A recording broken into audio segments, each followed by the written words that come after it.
Welcome back, Sprocketeers, to another episode of Miss Mannix Mumbo Jumbo Mental Motorcycle Mania Maintenance.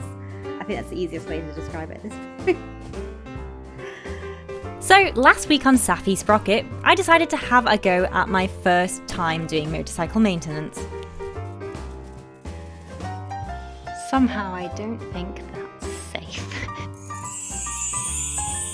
I feel so cool right now.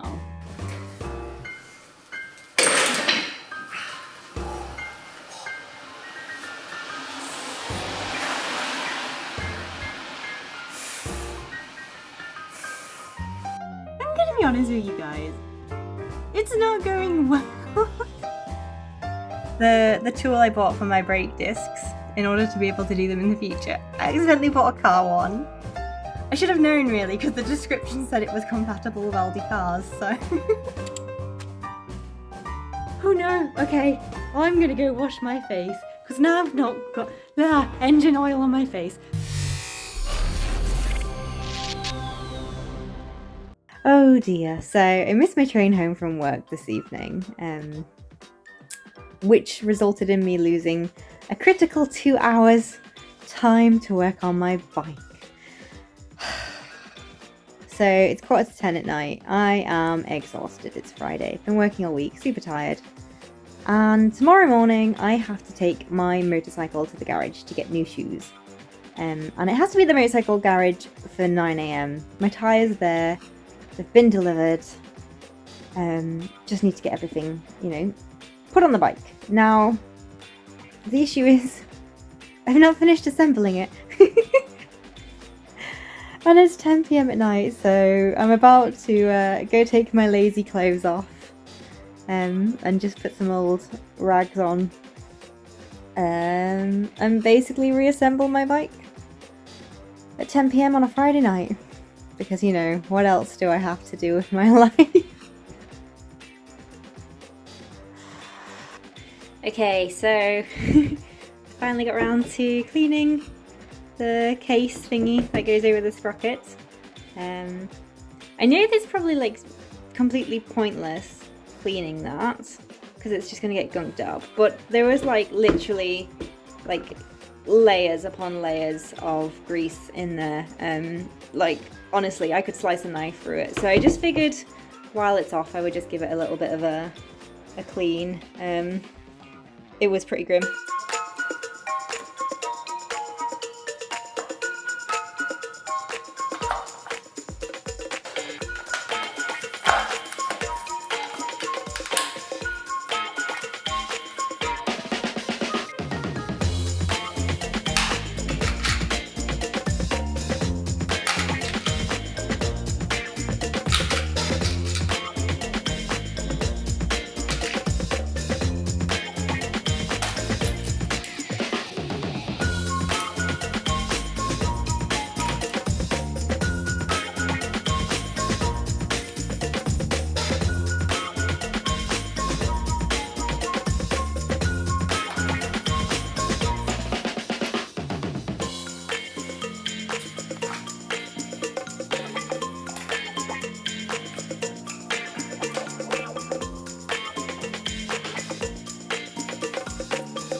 So I was working on my bike till 1 in the morning.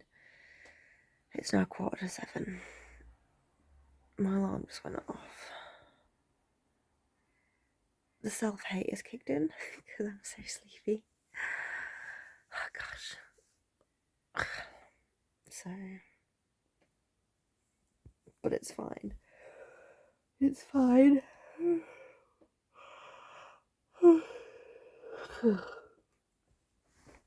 I am now going to take the bike to the garage. I deliberately picked an early slot, so if there's any issues going over to the garage, the time that I'll be travelling there isn't really going to be anyone on the road. So, yeah, hopefully it should be okay. If there's any issues, the garage is like only 10 minutes down the road. So if there's any issues, there's going to be no one on the road. I can pull over and just make a plan. So I'm nervous. I'm nervous. I reassembled my bike back together. So I'm nervous. I did sort out the chain last night. I didn't get any footage. My camera died. It was like past midnight. I was tired. I couldn't be bothered coming in to charge the camera to come back to film me sorting the chain out. By this point I was like, I need to have it done. It needs to go in the garage this morning, get the tyres changed, get the stuff looked over. So yeah. You know. But yeah, after that, the bike will be road safe worthy. And then I can start looking at a few upgrades before the big trip. So I'm tanking already.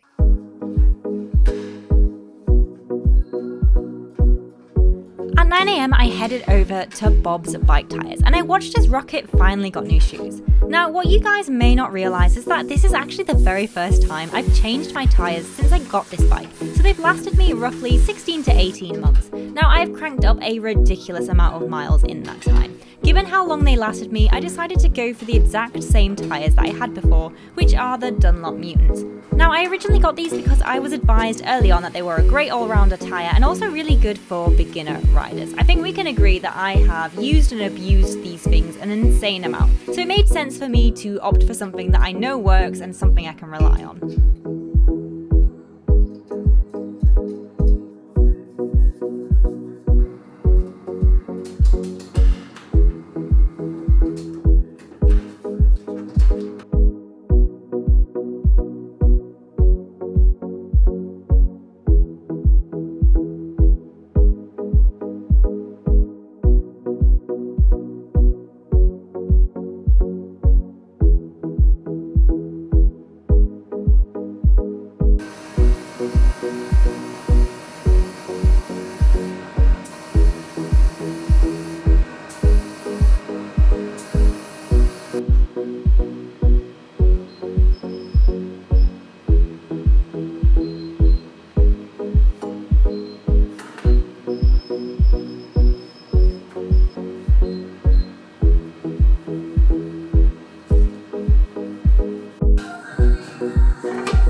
Whenever I'd taken my bike to the garage before, I'd never really fully appreciated how difficult mechanic work can be. Partially because the professionals always make it look so straightforward and easy. It's almost second nature to them. I couldn't help but wonder if I'd ever get to the point where someone would look at me and think the same thing. Although I suspect I'll be a long way off from that point. So the good part about getting new tyres is that obviously we can all rest easy knowing that my brakes, wheels and chain was all reassembled by someone who, well, isn't me. However, something that did crop up was that my throttle is currently sticking a little bit, and I probably could have done a coolant change while I was doing the oil. Something someone else pointed out to me online is that I could have changed my spark plugs at the same time that I did my filter. So my little list of things to do is now getting a little bit longer. What was really helpful was that the mechanic was happy for me to ask 101 questions about what he was doing, and he also gave me some really good advice about maintenance tips on the road and looking after my chain when I'm touring. So I'll be honest folks, on the way to the motorbike garage, my bike handled like dirt because the wheels were, well, just terrible, and apparently there was a little bit of a bulge in the back tyre. So I was really excited to be jumping on my bike with some brand new shoes, and I was just so over the moon. Right, we are good to go.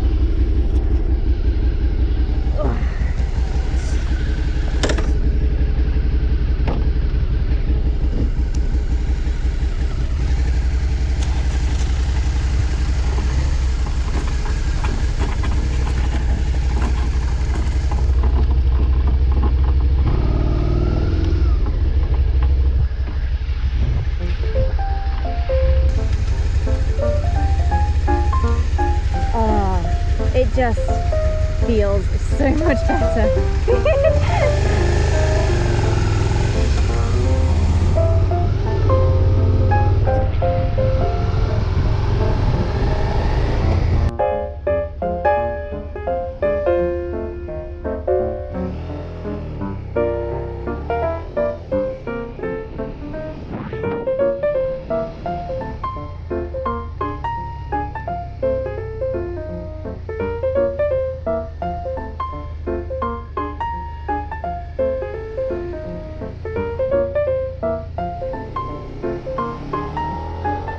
So in all honesty, I spent a lot longer on this project than I'd ever really like to publicly admit.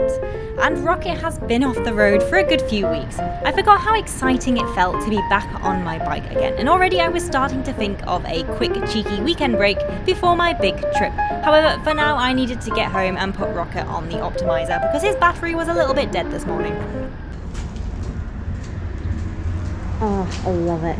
I love it. Oh. You know, it's really interesting because when I went to Ireland, basically I had it in my head that this was the worst trip ever. Just anything that could have gone wrong seemed to have gone wrong. Like I lost my GoPro, my bike started breaking down, I lost track of the days, I ended up having to ride in really bad conditions with a bike that wasn't safe, and when I got back from this trip, I just had it in my head that I kind of like needed a holiday from my holiday. It was just such a disaster. And I just remember thinking like nothing that I wanted to achieve in that trip I achieved. But actually it's not the case at all, because one of the things that I wanted to achieve when I set out to go to Ireland was that I wanted to learn to be more self-reliant. And basically one of the reasons I didn't plan anything for Ireland was because I wanted to put myself in a position where I would effectively grow as a person. And everything went wrong, and I got really upset, and I moped all the way home.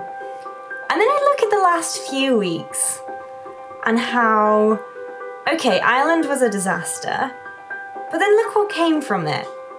You know, it actually led to some really good things. And I know that my mechanical skills aren't the best, but having that disaster happen and basically having that reality check where I'm stood in a mountain with no phone signal and a bike that's half functioning, like look what that forced me into, you know? It gave me a sense of understanding of the repercussions of bikes, and I know that a lot of you who have been following me will probably think it was very well overdue and very well needed, but we're here now. And you know, it's strange because I set out to go to Ireland to become better at touring, and actually I think I did achieve that. I think although I didn't achieve it at the time, I think I am a lot better at touring now, because now I do feel a lot more confident in myself that if something goes wrong, I might not necessarily be able to fix it, but at least I'll understand the issue and I'll know kind of what to do when faced that issue. And I know that my DIY over the last few weeks hasn't been the best, but I feel more confidence going forward. And I think that's, you know, it's a good thing ultimately. And also, ultimately, I'm more aware of the upkeep that I need to be doing almost on, you know, on a daily basis whilst I'm on the road, because, you know, I wasn't looking after my chain, I wasn't looking after my brakes, I wasn't checking my chain tension. All of these things I should have been doing on the road and I should have been aware of, I wasn't doing ultimately. And, you know, that's what led to the situation in Ireland. And although I was upset, I'm really glad that it happened. And as much as I don't want to ever repeat it, I think it was a necessary thing. So overall, my terrible trip and my terrible mechanic skills have, at least I believe, led me to be a better person. So I'm quite, you know, feeling good. But having said that, I'm going to take a break from the mechanics for a little while because I really miss riding. I'm ready to be back on the road. So I guess all that's left to say is, well, ride safe, stay crazy. My name's Safi Sprocket and I'll see you next week.